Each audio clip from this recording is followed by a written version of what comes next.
চিকিৎসার অভাবে এক চোখ অন্ধ, আরেক চোখে দেখেন সামান্য। থাকেন পলিথিন আর জোড়াতালির ঝুপড়িতে। থাকার জায়গাটুকু নিজের হলেও ঘরে বসবাসের উপযুক্ত পরিবেশ নেই। ৭০ বছরের বৃদ্ধা শাহাবানুর স্বামীও অসুস্থ, থাকেন এক নাতির সঙ্গে। দিনে একবার রান্না করে তা দিয়েই চলে শাহাবানুর সেহরি আর ইফতার।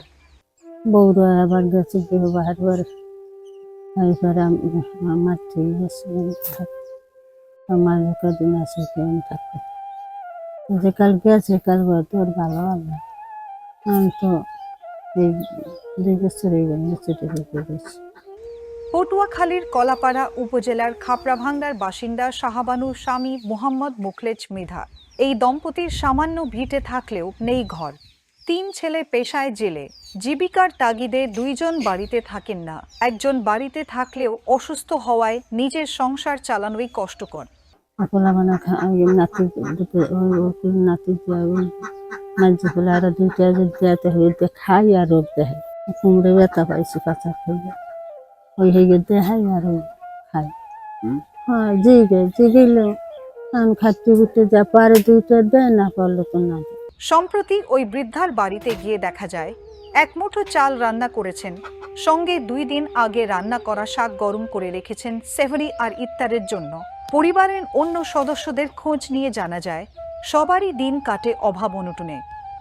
তার খোঁজ খবর নিতে এসে স্থানীয় স্বেচ্ছাসেবক KM বাচ্চু বলেন, আমরা একটি মাধ্যমে তার এই সমস্যার কথা শুনতে পাই। পরে তৎক্ষণাৎ বেশ কয়েকজন বিত্তবানের সহযোগিতায় আপাতত তাকে ১ সপ্তাহের বাজারের ব্যবস্থা করে দিই। সামনে যে বর্ষা আসছে, এতে ওই ঘরে থাকার কোনো সুযোগ নেই। শাহাবানুর প্রতিবেশী মোহাম্মদ আফতাব কাজী বলেন, তাদের পরিবারটি আসলেই অনেক সমস্যায় আছে। প্রতিবেশী হিসেবে আমাদের বাড়িতে অনেক সময় কাজ করত, আমরা সাধ্যমতো সহযোগিতা করতাম। এখন শারীরিকভাবে অসুস্থ হওয়ায় কোনো কাজ করতে পারে না। কলাপাড়া উপজেলা নির্বাহী কর্মকর্তা মোহাম্মদ রবুল ইসলাম বলেন, ব্যক্তিগতভাবে সহযোগিতার চেষ্টা করছি, আবেদন করলে সহযোগিতা করার চেষ্টা করব। এই বৃদ্ধার সহযোগিতায় সবার এগিয়ে আসা উচিত।